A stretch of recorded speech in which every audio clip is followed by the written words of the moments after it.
we were excited to introduce the next program, and that will be an interview with Marsha Phelts, conducted by David Nolan. And I will let them introduce themselves, although neither one of them needs introduction to most of us that are in the Rawlings Society. So take it away, David.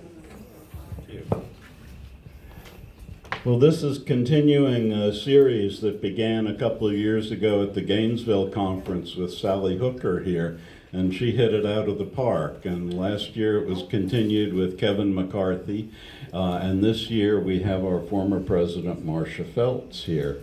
And you know, I was thinking, Marsha, that the first time we met here in this hotel in Mount Dora, you were the president of the Rawlings Society. Yes, sure enough. And I think the next time when we met for the first time in Fernandina, you were not only the president, but you gave us a tour of American Beach. So there's some kind of wonderful symmetry there that shows long-term interest and commitment. So I was wondering, how did you, as they say, how did you come to Rawlings? Well, I suppose Rawlings was a long time coming, and perhaps it began with my birth, and it took me until 40 or more years later to realize it. But discovering and finding Marjorie, I seemingly found someone of my spirit, someone of my heart, and someone who loved my state just as I loved it. And this Marjorie Canaan Rawlings Society has been an extreme joy in my life because of David. People just like you, people just like Kevin McCarthy, people just like Phil May, and so a treasure, a treasure. Well, now, Phil May is not here to speak for himself anymore, but I know among his many other ventures he was in the library book sale business. And is that possibly how you came to know him and your career as a librarian? That's the only way I got to know Phil May, even though he is a Jacksonville native. But libraries have been a part of me since my earliest remembrances. And then when I actually became a librarian, when my advocacy became my vocation, I met Phil May, because Phil May was a bookseller, was a publisher, was a friend of librarians, and we absolutely adored Phil May and the products that he sold, because you have a book jobber, Baker and Taylor, that sold books universally, but to have someone who had your state books, who had your local books and your local history, that was something. So librarians in Duval County, Jacksonville, we knew and loved Phil May, and that's why I'm in the Marjorie Canaan Rawlings Society. Well, I always used to feel when I went to the downtown Jacksonville Public Library that I was among friends and also in the midst of history, because the music librarian there for many years was Jeff Driggers, who was a Delius expert and a member of our board here. And then there were other people that I would walk in. I particularly remember two. One was Barbara Aaron, who had been married to Hank Aaron, the baseball star. How do you remember her from the library? Well, honestly, because when my first book came out, it got a horrible review in Kirkus Reviews, and the closest place that got Kirkus Reviews was the Jacksonville Library. And I went up there, in fact, on my birthday, to see what wonderful things they had written about it, and I got it from Barbara Aaron. So, and I'm sorry that I did, because it was the only bad review I ever got. But I haven't forgotten her. And the other one was Mary Ann Pearson, who was the widow of Rutledge Pearson. Now, you had more contact with people like this. I always considered there was this wonderful group of Black Women in Jacksonville, of which you were kind of a junior member. I think of like Hortense Gray, who'd been Dean of Women at Fisk University and a student of James Weldon Johnson, and said he was not a very good teacher. The only person I ever heard say a negative thing about James Weldon Johnson. And she also shared a dormitory with Zora Neale Hurston at Florida Memorial College in St. Augustine. So there was her, and there was her mother, Mama Williams, who lived to be about 100. Arnold told to Williams. Arnold told to Johnson Williams. Uh-huh. And the late Camilla Perkins Thompson, my favorite Jacksonville historian. What memories do you have of, I mean, that was an extraordinary group of people. Will you write a book about them someday? I think my writing days are over, and but I do want to tell you that, yeah, these were some very strong role models and people who made lasting contributions about history of our people.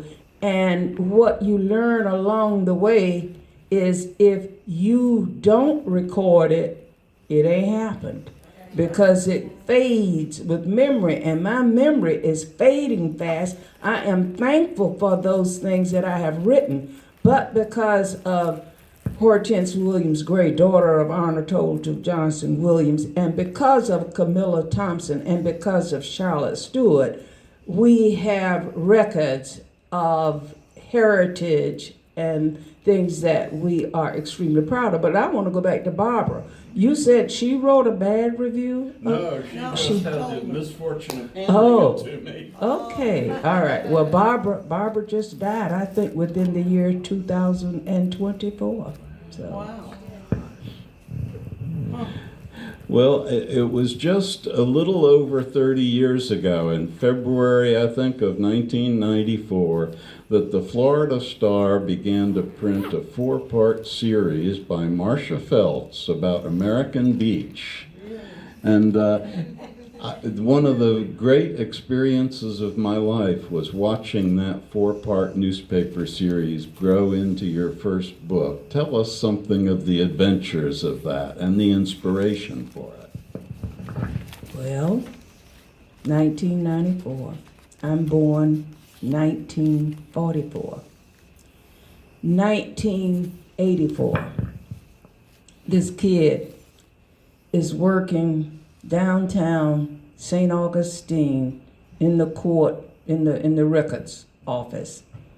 And this kid is mesmerized, I mean just enchanted with the city of St. Augustine. And the kid just went running around, not 1984, but, let's just say early 1980s. And this kid just went running around, talking to everybody, picking up, recording, writing, and everything. And then he finally got through with it and came with the title. It was 50 Feet in Paradise, okay? So, baby, when you are in paradise, you know it. And so this is 1984. So 1988, I found my own paradise. Had been in it all along, but when 1988 came, my husband and I purchased property. And there are probably some of you in here who look at your big mama, look at your nanny, look at your mom and daddy and tell them what you want and expect that it will happen. And so I've been telling my mama and my daddy and my big mama, because they could do it. Y'all buy us a house on the beach. I would be coming to the beach having a wonderful, wonderful time. And they just let me keep on singing that song. But by the time I got in 1988, I realized something. The light came on and said, like, baby, if you want to be at this beach, you better do what you need to do to get to this beach. And the beach, Sugar Pie, Miss New Jersey. The beach was a party house. Do you have a party house? I do not. No. Who in here has a party house? And tell me the truth, and I'm looking in your eyes. Who has a party house? Thank you, Shirley. And so the beach was a party house up until 1988. And when it got to be, I had to pay for the property and pay for the insurance and pay for the maintenance and pay for all of that. it all of a sudden I saw the beach in another way.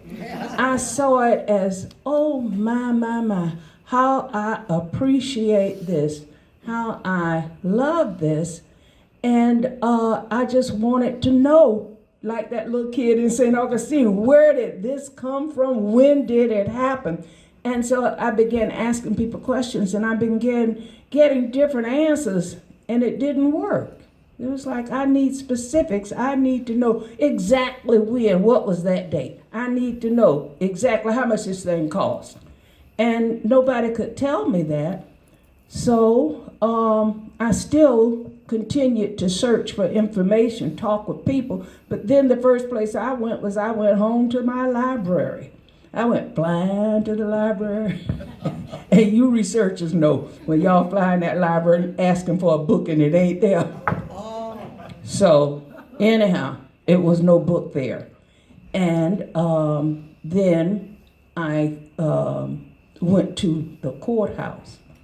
Now that's a love affair. How many of y'all love them courthouses? I know every research person. Okay, so I went to the courthouse, and from what I was able to find in the courthouse, it was, like I took my little notes and wrote them down, and I was just so happy and had answered all of the questions that I had, and I wanted to go a little bit further, and so I went to my friend Corrine Brown, and I said, hey, Corrine, can you find somebody who can read this and who can edit this and blah, blah, blah? Well, she read it, and she was supposed to tell me she liked it, and she did. But she found me somebody who read it and liked it. But the somebody was Alice Grant, the professor of English at Florida Community College. And you know what those teachers do. They do like Anna. They do like Leslie. They ask you things like, what else? Where this? Da, da, da, da. And because of that, that's why we have in 1997 the first book published on American Beach. There had not been a book about American Beach before 1997. And the honor with Flo is that, University Press of Florida. I wrote them May 3rd, 1996 and said, hey y'all, I'm doing this book. I got such and such. Would y'all publish my book for me? And then on May 6th, 1993, that same year, they wrote it back and they told me, send it to me. And I did. And then David, after that, sent it to them. They sent it back and said, okay, we'll go with this. I went to my buddy over in St. Augustine because I knew that David had the skills of an editor, the skills of a storyteller, the skills of a historian. And I sent my book to David Nolan. And David put in some comments and gave me some guidances and directions. And the rest, sugar, has been history since 1997. And do you know that university? I can't say this. They still printing the book. Go to another question. Now, how do you go? This is a common experience of all authors. How did you go about promoting the book once it came out? Because you seem to be omnipresent. Yeah. Really? Well, I really didn't. I don't have skills and talents that I need. And so I did not really go out and promote the book.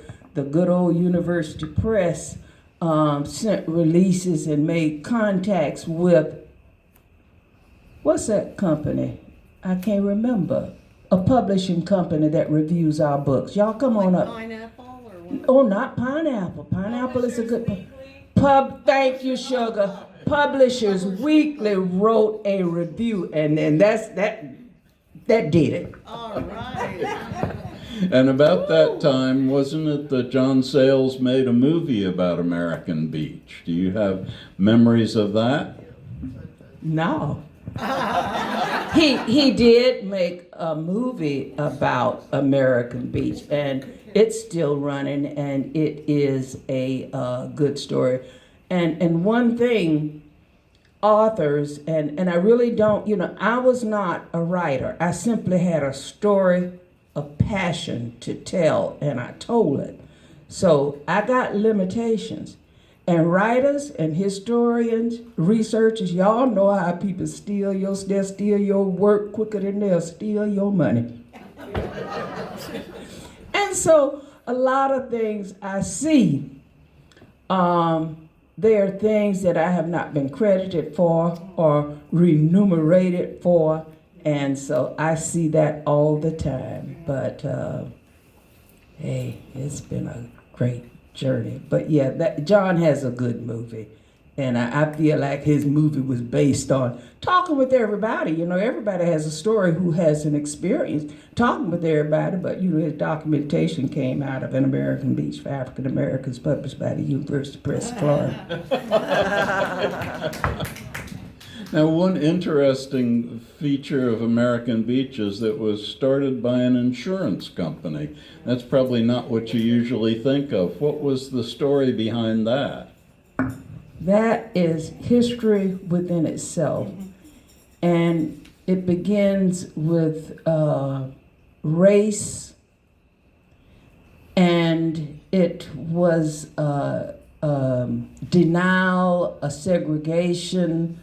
And the reason we had the insurance company, American Beach, was established, developed 1935.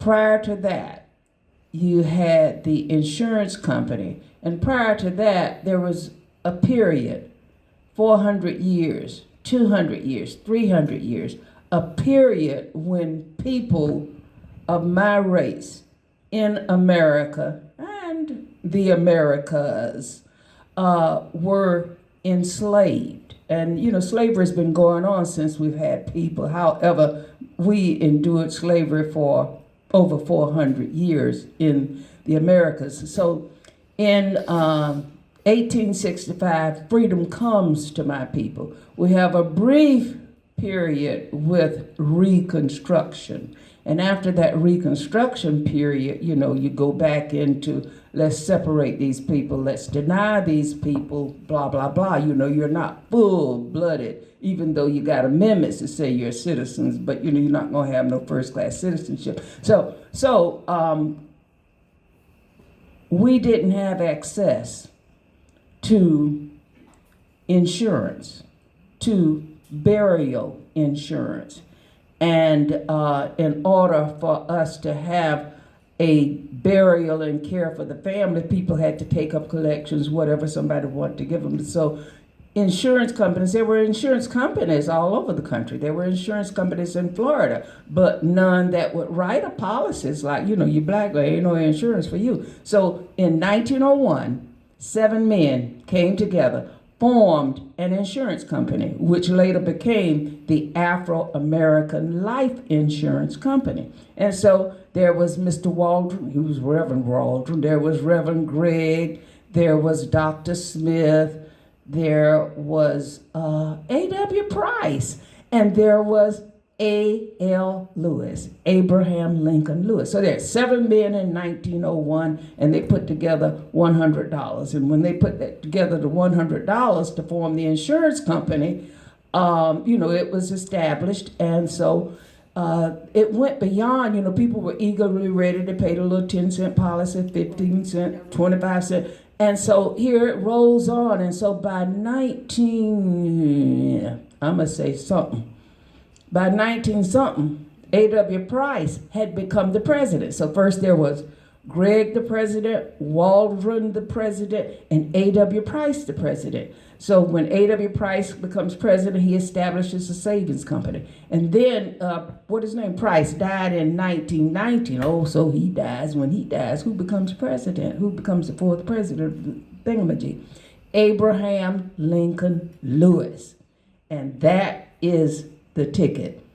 A.L. Lewis, the insurance company had been doing well, but then he continues to diversify and go into other areas beyond insurance. A.W. Price did the savings bank. And then A.L. Lewis comes along and he forms the Pension Bureau. And then they go along, and what the Afro came to people like me, it became our, what's the name of the Treasury?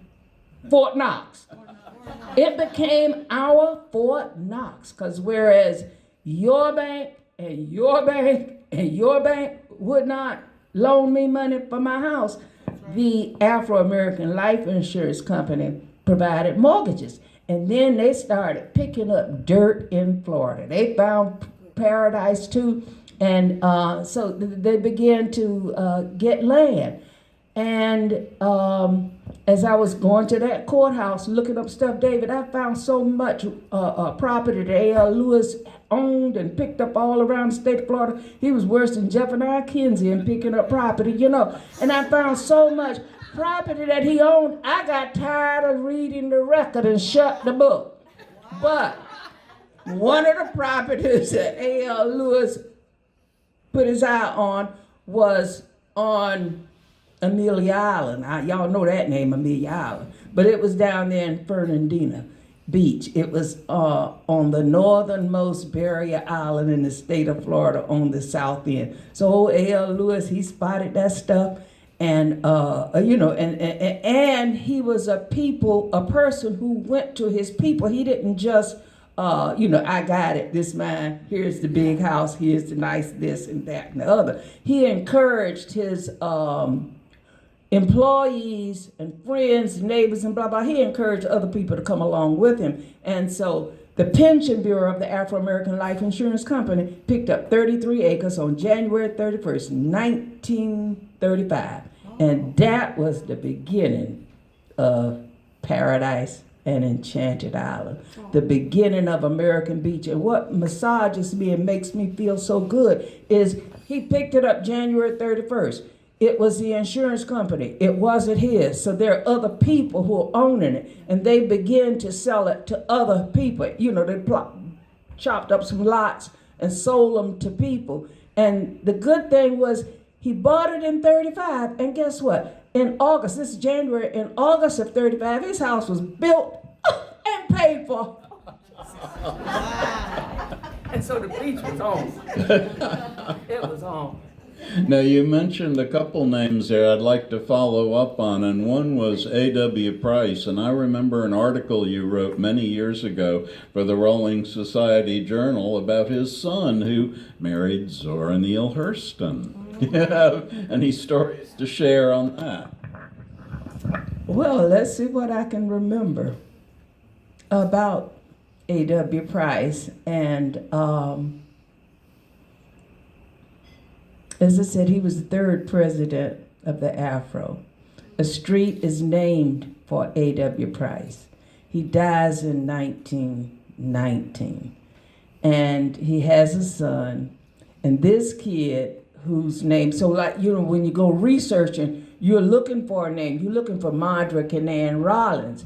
However, while looking for Rollins, you in the R's, you might see a P, and that might be, you know, Parker. But I've seen that name. I've seen Idella Parker before. So, you know, you go trailing off on that. So here I am looking for information and on A.W. Price, and at the courthouse, I find this A.W. Price III, and it's a marriage license.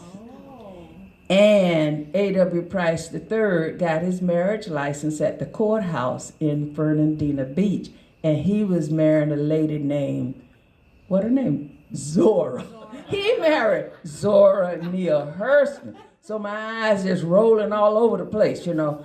And guess what? He was like 23 and she was like 40 something. I can't remember exactly, but if y'all get that book, it's in there. It's in there. And so A.W. Price marries Zora Neale Hurston in Fernandina Beach, and who was a witness? The witness was, I'm talking too fast so I can't think, but he has some friends, some noted names as witnesses to their marriage. And what you do is when you don't want nobody to know your business, see, like they living over there in Duval County and they didn't want people to be running around doing the buzz on them. So you just go over to Georgia. I went to Georgia. You go to Georgia, or you go to Fernandina. So they slipped over to Fernandina so they could get married and nobody would really know they were married until they were ready to let them in on their business. So yeah, A.W. Price grandson married Zora Neale Hurston in Fernandina Beach, and What they. year? What year was that, Marsha? Oh, you testing me now? Yes. It's in the book. Oh, y'all, I do have a book. So if y'all want, so anybody want the book, put the money in, you get the I'll book. look it up. Y'all tested me. The thing I most remember about that is Zora was very flexible when saying how old she was. You know, she was born either in 1891 or 1901 or 1903. But when she married Albert Price, she was born, I think, in 1911. So the most dramatic example of that. Well, as you mentioned the names of the founders of the Afro-American life insurance, it sounded like you were reading a street map of American Beach there. Don't most of those people have the streets They named most for certainly them? do, including A.W. Price. Price Street is still there. Yes, it is. Yes. And now a lot of authors have the experience that after you write the book, then you start to learn even more fascinating things. And the question is, what do you do with it? Lynn Moylan will tell us that you write another book then. And you also wrote, you had some follow-up books. I know that when Marjorie wrote Cross Creek, there was a little section in there about cooking that got mouths to watering in the Scribner's editorial offices. And so it was followed up with the book Cross Creek Cookery, which was in the auction Available today. by Christmas, 1942. And you had some pretty good, as one who enjoys eating, you had some pretty good recipes and food descriptions in your first book. And lo and behold, later came American Beach Cookery. What was the story there?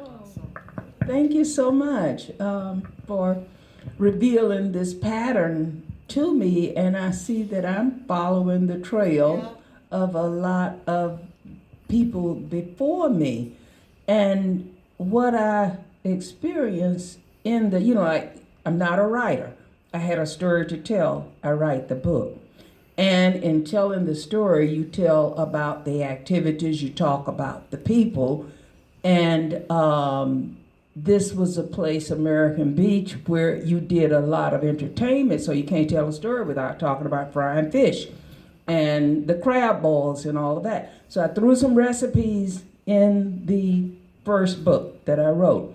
And because of those recipes that were thrown in there, and the people are testing them out and trying them out, and because you put on your best dishes when you have company. And so because of that, people were saying, hey, let's have a cookbook. And so I just went running back through the community and collecting and gathering recipes, and that brought on the cookbook. But beyond that, so I did the cookbook. And beyond that, it's like having a baby. Now, I don't know, I ain't got but one, but whatever you did to get one baby, you do it, keep doing it, you'll have more. And so the same thing with a book. If you write a book, you don't know when you write this book and fulfill this dream that you finna do it again. But I did. And so the cookbook came the next book. And the University Press, of course, did the cookbook. And keep on doing what you're doing. Keep on running through the community, talking to people. And I'm copying off of my friend David Nolan. He has a book. He had 50 Feet in Paradise, and he come up with Houses of St. Augustine. Now, I'm not trying to copy off of David, but nevertheless, it's the same passion that you have that caused you to get that first book. It doesn't die with the printing of the book. So here I come by, and do American Beach Book of Homes. And there's still a need for more books to come. And David, I tell you, I got in a rut. And Marjorie Canaan Rollins Society member people, I'm telling you, I got in a rut. I wrote this book on Sugar Hill. It is more of a passion of mine than American Beach. It's something like, you know, your whole life you dream and you wish you could have so and so. So I have written Sugar Hill, but I got, you know, in a mental block, not a writer's block, just crazy, and can't get no further. But the book is ready, but it it needs tending to. But yeah, other books have come out. I have 10 books now since the first book. And my prayer is that I can get Sugar Hill out because it's relevant and it needs to be out before I go out.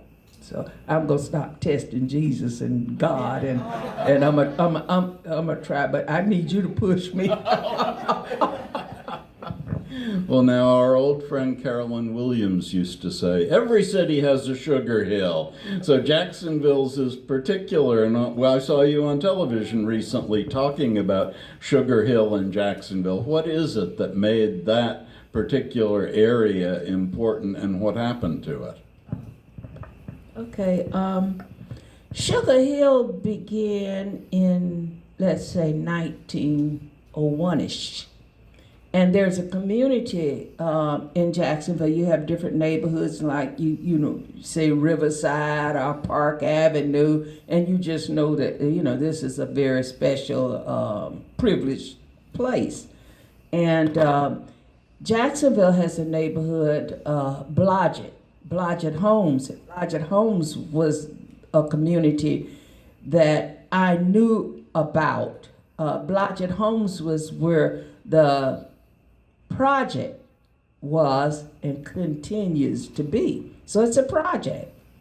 However, Blodgett Homes project was named for Mr. Blodgett. What's Mr. Blodgett's name? Joseph. Thank you so much. Joseph Haygood Blodgett. And Joseph Haygood Blodgett was a contractor, and he built the first home in Sugar Hill. I'm gonna say 1912-ish. And then he built the next home. He built it for himself. And he built the next home the next year. And he built it for Abraham Lincoln Lewis.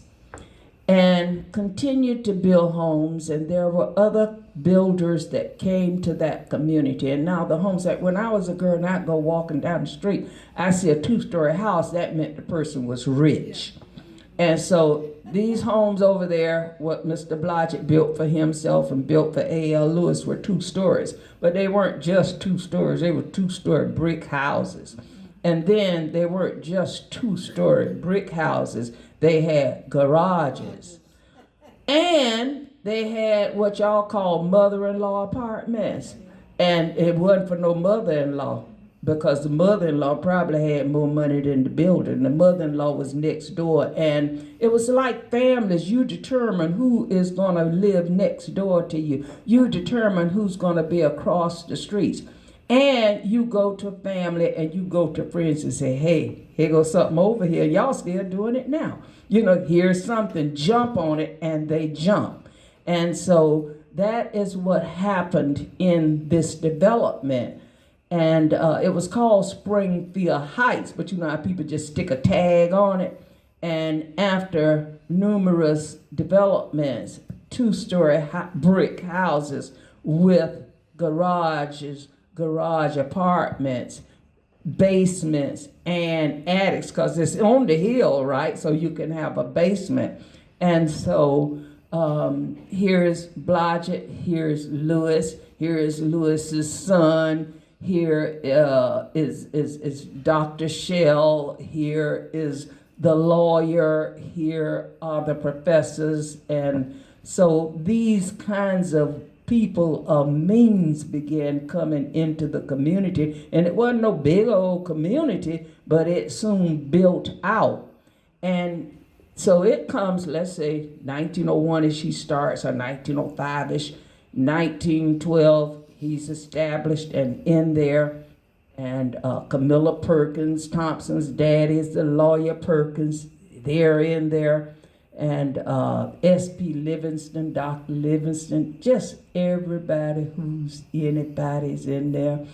Bishop Tukes and all like that. So it builds up, and Sugar Hill builds out, and then it extends on to another neighborhood and blah, blah. It was a beautiful drive. And Sugar Hill was on, like there's Main Street, there's Broad Street, there's First Street. Well, Sugar Hill was on 8th Street.